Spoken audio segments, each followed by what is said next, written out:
नमस्कार विद्यार्थी मित्रांनो, मी प्राध्यापक योगेश भारस्कर. अर्थशास्त्र या विषयामध्ये आपण मागील व्हिडिओ लेक्चर्स मध्ये आर्थिक पर्यावरणावर परिणाम करणारे आर्थिक घटक, राजकीय घटक आणि तंत्रज्ञान विषयक घटक अभ्यासले आहे. या व्हिडिओ लेक्चर मध्ये आपल्याला आर्थिक पर्यावरणावर परिणाम करणारे घटक म्हणून सामाजिक आणि सांस्कृतिक घटकांचा अभ्यास करायचा आहे. कारण देशातील सामाजिक आणि सांस्कृतिक घटक, सामाजिक आणि सांस्कृतिक परिस्थिती ही देखील आर्थिक पर्यावरणावर परिणाम करत असते. त्यामुळे त्याचा अभ्यास करणं हे गरजेचं आहे. आता असे कोणकोणते घटक आहेत जे आर्थिक पर्यावरणावर परिणाम करतात ते आपण सर्वप्रथम जाणून घेऊया आणि त्यानंतर त्यांचा विस्ताराने अभ्यास करूया. आता यामध्ये आपण जे घटक अभ्यासणार आहोत त्यातला पहिला घटक आहे अतिरिक्त लोकसंख्या, साक्षरतेचे प्रमाण,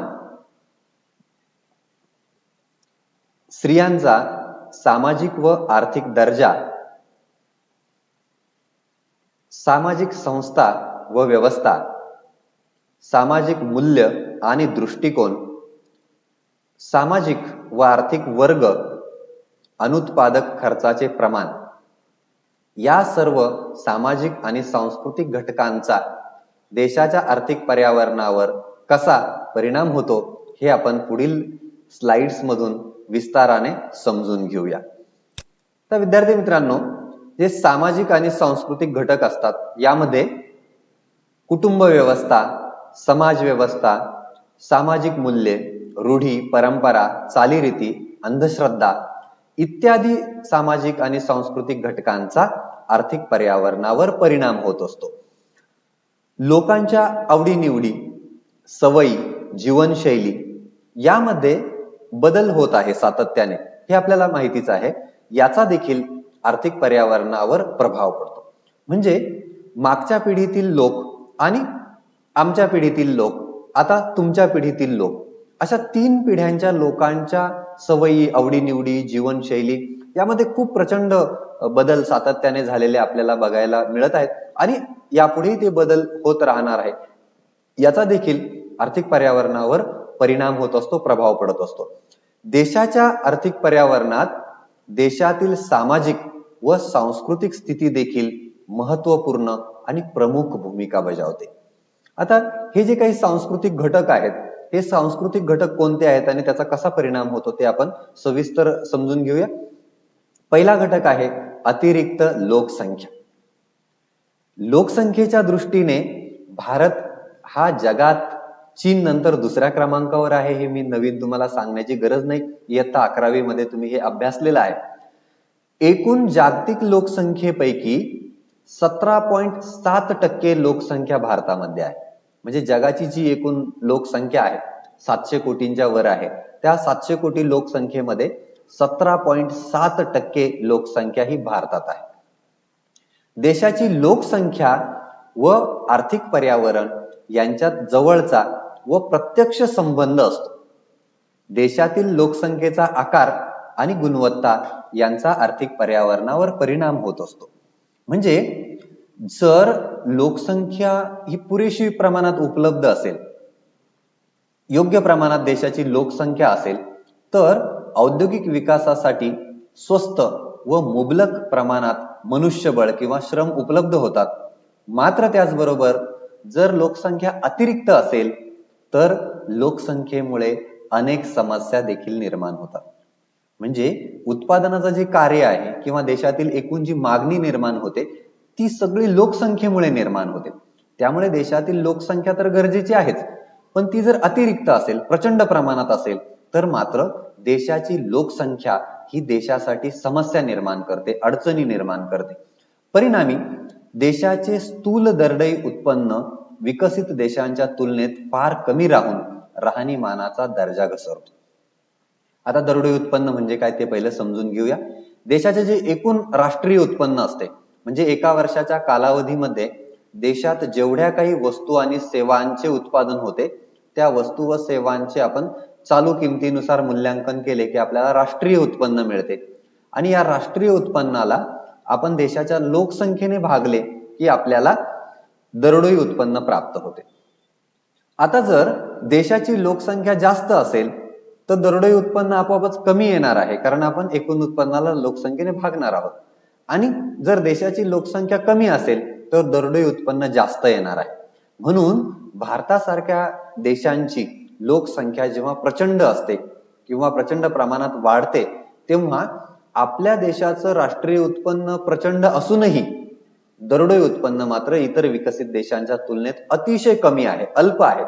आणि आपोआपच आपलं दरडोई उत्पन्न कमी असल्या कारणाने त्याचा विपरीत परिणाम राहणीमानावरती होतो. मोठ्या प्रमाणात लोकसंख्या, जवळपास 30% लोकसंख्या अजूनही आपल्या देशाची ही दारिद्र्यात जीवन जगत आहे, दारिद्र्य रेषेखाली जीवन जगत आहे. म्हणजेच दरडोई उत्पन्नाचा थेट परिणाम हा लोकांच्या राहणीमानावरती होत असतो. म्हणून अतिरिक्त लोकसंख्येचा देखील परिणाम हा देशाच्या आर्थिक पर्यावरणावरती होत असतो. दुसरा जो घटक आहे तो म्हणजे साक्षरतेचे प्रमाण. देशामध्ये किती टक्के लोक साक्षर आहेत याचा देखील परिणाम देशाच्या आर्थिक पर्यावरणावरती निश्चितच होत असतो. भारतातील निरक्षरांचे मोठे प्रमाण आर्थिक पर्यावरणावर प्रतिकूल परिणाम करीत आहे. आजही देशातील 25% लोक हे निरक्षर आहेत आणि त्याचा आपोआपच निरक्षरतेमुळे त्याच्या कार्यक्षमतेवर परिणाम होतो आणि एकंदरीत परिणाम हा आर्थिक पर्यावरणावरती होत असतो. निरक्षरतेबरोबरच देशातील शिक्षणाचा दर्जा खालावलेला असून तांत्रिक प्रशिक्षण देणाऱ्या संस्थांमधून शिक्षण घेऊन बाहेर पडणाऱ्या विद्यार्थ्यांमध्ये कोणतेही तांत्रिक कौशल्य विकसित होत नसल्याचे दिसून येते. म्हणजे एखादा विद्यार्थी एखाद्या इंजिनिअरिंग कॉलेजमधून सॉफ्टवेअर इंजिनिअरची डिग्री घेऊन बाहेर पडतो, मात्र त्याला जे बेसिक सॉफ्टवेअर्स आहेत किंवा सॉफ्टवेअर्स मधील बेसिक बाबी आहेत त्या देखील त्याला माहीत नसतात किंवा त्याचं ज्ञान पुस्तकी असतं. त्याला प्रत्यक्षामध्ये जर एखाद्या सॉफ्टवेअर मधला गोंधळ दूर करायला सांगितला तर ते त्याला कळणार नाही. एखादा विद्यार्थी इलेक्ट्रिशियन होऊन ITI करून बाहेर पडला असेल तर त्याला योग्य पद्धतीने लाईट फिटिंग करता येत नसेल, एखादी वस्तू दुरुस्त करता येत नसेल तर त्याचं कौशल्य विकसित झालेलं नाही असं आपल्याला म्हणता येईल. म्हणजे पुस्तकी ज्ञानावरती आपण जास्त भर देतोय, कौशल्य विकसनावरती मात्र त्या मानाने आपण खूप कमी भर देतो आहे. त्याचा आर्थिक पर्यावरणावरती विपरीत परिणाम होतो आहे. त्याचबरोबर स्त्रियांचा सामाजिक व आर्थिक दर्जा कसा आहे देशातील हे देखील खूप महत्वाचं आहे. बघा, देशाच्या एकूण लोकसंख्येमध्ये स्त्रियांचे प्रमाण 48% म्हणजे जवळपास निम्मे इतके आहे. परंतु आपल्या देशातील जी समाज व्यवस्था आहे ती पुरुष प्रधान आहे आणि म्हणून या पुरुष प्रधान समाज व्यवस्थेमुळे स्त्रियांना कौटुंबिक, सामाजिक आणि आर्थिक बाबतींमध्ये नेहमीच दुय्यम स्थान प्राप्त झालेले आहे. एखाद्या आर्थिक बाबतीमध्ये जर स्त्री सहभागी होत असेल, एखादा कौटुंबिक निर्णय घेण्यामध्ये जर स्त्री सहभागी होत असेल तर घरातील पुरुष सहज म्हणतात की तू काही बोलू नको, तुला काही कळत नाही. किंवा स्त्रियांना कुठे अक्कल असते का, बायांना कुठे अक्कल असते का, स्त्रियांना काही कळतं का, असे शब्द हे सातत्याने आणि नेहमी आपल्या कानावरती पडतात. म्हणजेच काय की स्त्रियांना आपल्या समाज व्यवस्थेमध्ये दुय्यम स्थान मिळते.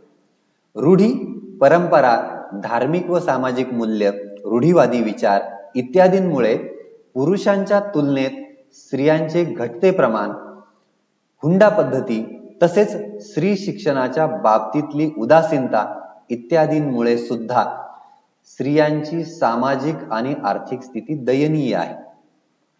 बहुतेकदा स्त्रियांना आर्थिक बाबतींसाठी पुरुषांवर अवलंबून राहावे लागते. एकंदरीतच उत्पादन कार्यात स्त्रियांचा सहभाग अतिशय कमी आहे. स्त्रियांचे आर्थिक परावलंबन व सामाजिक स्थितीमुळे भारताच्या आर्थिक विकासावर विपरीत परिणाम होतोय. म्हणजे या स्त्रिया 48% आहे, जवळपास निम्म्या आहे. पण आपण आर्थिक बाबतींमध्ये, आर्थिक निर्णयांमध्ये मात्र त्यांना फारसं स्थान देत नाही. आर्थिक बाबतीमध्ये स्त्रिया ह्या पुरुषांवरती अवलंबून असतात. बऱ्याच वेळेला आपल्याला असं दिसून येतं की एखाद्या कुटुंबामध्ये स्त्री कमावती असते पण ती आपला सगळा पगार हा त्या घरातल्या पुरुषाकडे सुपूर्त करते आणि तो कसा खर्चायचा हा तो घरातला पुरुषच ठरवतो. म्हणजे ती स्त्री पगार कमवत असेल तरीही तो खर्च करण्याचा अधिकार मात्र तिला प्राप्त होत नाही आणि त्यामुळे त्यांचं पुरुषांवरचं परावलंबन वाढतं आणि आपोआपच स्त्रियांना आर्थिक बाबतींमध्ये स्वातंत्र्य नसल्या कारणाने, वस्तू खरेदीमध्ये स्वातंत्र्य मिळत नसल्या कारणाने किंवा त्या खरेदीच्या बाबतीमध्ये पुरुषांवर अवलंबून राहत असल्या कारणाने त्यांची जी मागणी आहे एकूण ती मागणी अतिशय कमी राहते आणि त्याचा विपरीत परिणाम हा देशाच्या आर्थिक विकासावरती होतो. त्याचबरोबर देशातील ज्या सामाजिक संस्था आहेत किंवा जी समाज व्यवस्था आहे त्याचा देखील परिणाम हा होत असतो. मानवी जीवनात सामाजिक संस्था व समाज व्यवस्थेची भूमिका अत्यंत महत्त्वाची आहे. सदोष समाज व्यवस्था तसेच जाती व्यवस्था यांचा आर्थिक विकासावर प्रतिकूल परिणाम होतो. जर समाज व्यवस्था ही सदोष असेल, प्रचंड प्रमाणात जाती व्यवस्था, भेदाभेद पाळला जात असेल तर त्याचे प्रतिकूल परिणाम आपल्याला अर्थव्यवस्थेवरती दिसतात. कल्याणकारी राज्याची संकल्पना साकार करताना अशा सामाजिक संस्था व समाज व्यवस्था अडथळा ठरतात. आपल्या देशातील जी जाती व्यवस्था आहे ही जाती व्यवस्था आपल्या देशाच्या आर्थिक विकासात अडथळा ठरत आहे. संयुक्त कुटुंब पद्धती, बालविवाह, पडदा पद्धती, स्त्रियांना मिळणारी दुय्यम वागणूक इत्यादींचा देखील आर्थिक पर्यावरणावर विपरीत परिणाम होतो. त्याचबरोबर सामाजिक मूल्य आणि दृष्टिकोन यांचा कसा परिणाम होतो हेही आपण जाणून घेऊया. सुसंस्कृत समाज हा राष्ट्राची संपत्ती असतो. प्रामाणिकपणा, जबाबदारपणा, समता, बंधुता, न्याय, आदर, करुणा इत्यादी सामाजिक मूल्यांचा आर्थिक पर्यावरणावर अनुकूल परिणाम होतो. पुरोगामी व वैज्ञानिक दृष्टिकोन असलेला समाज हा देशाच्या विकासाच्या प्रक्रियेत महत्त्वपूर्ण योगदान देतो. मात्र जर देशातला जो समाज आहे किंवा लोक आहेत ते जाती व्यवस्थेमध्ये अडकलेले असतील, वर्णभेद पाळला जात असेल, धार्मिक प्रथा, अंधश्रद्धा, अज्ञान इत्यादींचं प्रमाण मोठं असेल तर समाजाच्या प्रगतीत अडथळे निर्माण होतात. अप्रगत समाजाचा आर्थिक पर्यावरणावर प्रतिकूल परिणाम होतो. आपल्या देशाच्या बाबतीत आपल्याला हे उदाहरण देता येईल की आपल्याकडे प्रामाणिकपणा आपल्याला खूपच कमी दिसून येतो. लोक आपल्या देशाच्या बाबतीतच जबाबदार नाहीयेत.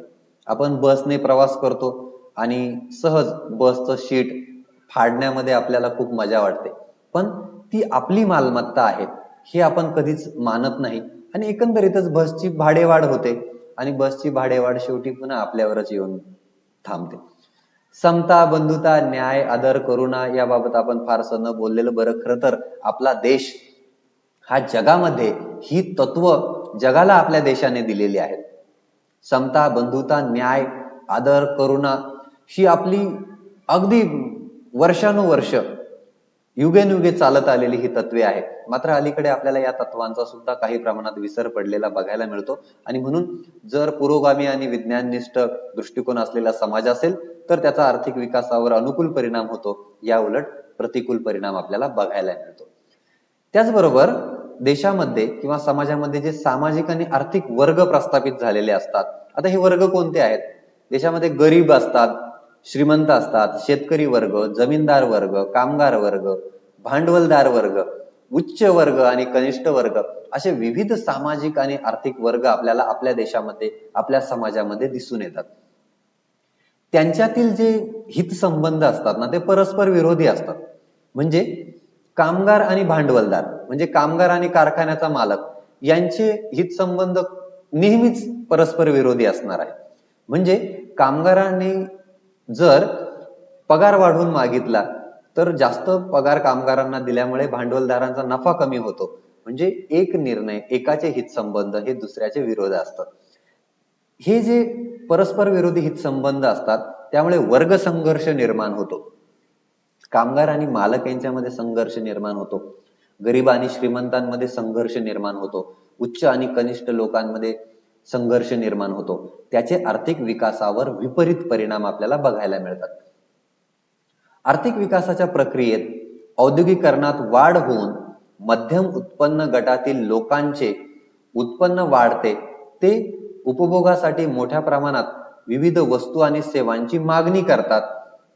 त्यामुळे अर्थव्यवस्थेतील एकूण मागणी व नफावाढीची प्रेरणा निर्माण होते, आर्थिक व्यवहारांची पातळी वाढते आणि त्याचे आर्थिक पर्यावरणावर अनुकूल परिणाम होतात. मात्र हे जर सगळे जे सामाजिक आणि आर्थिक वर्ग आहेत ते एकमेकाशी भांडत असतील, त्यांच्यामध्ये सातत्याने संघर्ष होत असतील, तर मग मात्र आर्थिक विकासावर त्याचे प्रतिकूल परिणाम आपल्याला बघायला मिळतात. अनुत्पादक खर्चाचे प्रमाण.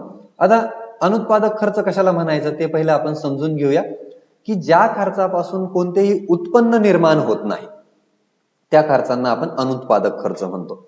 म्हणजे एखाद्या शेतकऱ्याने कर्ज घेतले आणि ते कर्ज विहीर खोदण्यासाठी वापरले, तर त्याच्यामधून उत्पादक मालमत्ता निर्माण झाली. विहिरीला पाणी लागल्यानंतर त्या पाण्याचा वापर करून तो शेत पिकवणार आहे आपलं, आणि त्या शेतात पिकलेलं जे उत्पादन आहे ते विकून त्याला पैसे मिळणार आहे. म्हणजे विहिरीवरती केलेला खर्च हा उत्पादक खर्च आहे. पण या उलट एखाद्या धार्मिक कार्यक्रमावर आपण खर्च केला. आपल्याकडे अनेक देव देवता आपल्या बांधांवरती इकडे तिकडे उदयास आलेले असतात, आणि मग या देवांना आपण कारण करणं, बोकड कापणं किंवा पशुबळी देणं किंवा त्यांची यात्रा भरवणं, त्याचा उत्सव करणं, यावरती प्रचंड पैसा आपण खर्च करतो. त्याचबरोबर काही सदोष चालीरीती आपल्याकडे असतात, रूढी परंपरा असतात, अंधश्रद्धा असतात, आणि यावरती लोक आपल्या उत्पन्नाचा खूप मोठा भाग हा धार्मिक विधी, कार्यक्रम, विवाह इत्यादींवरती खर्च करत असतात. अनुत्पादक खर्चामुळे गरिबांच्या आर्थिक स्थितीवर विपरीत परिणाम होतो, कर्जबाजारीपणा वाढतो, कौटुंबिक संघर्ष वाढतात, व्यसनाधीनता वाढते, गुन्हेगारी निर्माण होते, इत्यादींमुळे आर्थिक पर्यावरणावर विपरीत परिणाम होतो. म्हणून आपण नेहमी लोकांना अनावश्यक खर्च टाळण्याचे आवाहन करत असतो. म्हणजे विवाह कार्यामध्ये सुद्धा खूप अनावश्यक खर्च असतात. म्हणजे लोकांना आपण फेटे बांधले आणि त्या फेट्यांवरती आपण 25-30 हजार रुपये खर्च केले, तर इकडे लग्न लागतं आणि त्याच्यानंतर लगेचच ते फेटे इकडे तिकडे पडलेले आपल्याला बघायला मिळतात, पायदळी पडलेले आपल्याला बघायला मिळतात. हे अनावश्यक खर्च आपल्याला टाळता येण्यासारखे असतात, आणि म्हणून अलीकडे आपण विविध कार्यक्रमांमधून त्याचं प्रबोधन करतो आहे. विविध देवदेवतांना पशुबळी देण्याची प्रथा आपल्याकडे आहे. हे पशुबळी देत असताना त्याच्यावरती सुद्धा आपण प्रचंड खर्च करतो. मुंज, वाढदिवस यासारखे काही कार्यक्रम असतात, त्यावरती आपण प्रचंड खर्च करतो. या कार्यक्रमांवरती होणारे खर्च, ज्याच्याकडे भरपूर पैसा आहे त्याने अवश्य खर्च करावा, त्यामुळे आर्थिक व्यवहारांना गती मिळते. पण ज्याच्याकडे पैसा आहे तो खर्च करतो, आणि मग त्याला खर्च करताना बघून ज्याच्याकडे पैसा नाहीये त्यालाही खर्च करावा असा वाटतो. शेजारच्याने आपल्या मुलाचा वाढदिवस धुमधडाक्यात केला, लॉन्सला केला, एखाद्या हॉलमध्ये केला, आणि मग गरीबालाही वाटतं की आपल्याही मुलाचा कार्यक्रम मोठा झाला पाहिजे, आणि मग तो कोणाकडून तरी उसनवारी करतो, कर्ज काढतो, आणि अनावश्यकपणे हे मोठेपणा करण्यावरती खर्च करतो. त्याचा परिणाम काय होतो? कर्जबाजारीपणा वाढतो. म्हणून हा कर्जबाजारीपणा टाळता येण्यासारखा असतो जर आपण अनावश्यक खर्चांवरती नियंत्रण ठेवलं तर. असे हे जे घटक आहे, हे घटक देशाच्या आर्थिक पर्यावरणावरती, देशाच्या एकंदरीत आर्थिक विकासावरती परिणाम करत असतात. माझं हे व्हिडिओ लेक्चर आणि या युनिट मधील जे सगळे उपघटक आहेत त्यांच्यावरचे व्हिडिओ लेक्चर माझ्या अर्थविश्व नावाच्या YouTube चॅनलवरती उपलब्ध आहेत. या चॅनलला सबस्क्राईब करा, या बेल आयकॉनला क्लिक करा, म्हणजे जे व्हिडिओ लेक्चर अपलोड केले जातील त्याची नोटिफिकेशन तात्काळ तुम्हाला प्राप्त होईल. आपण सध्यापुरतं या ठिकाणी थांबूया. पुढील भाग जो अभ्यासक्रमाचा आहे तो पुढील व्हिडिओमध्ये मी YouTube चॅनलवरती अपलोड करतो. तोपर्यंत थांबूया. धन्यवाद.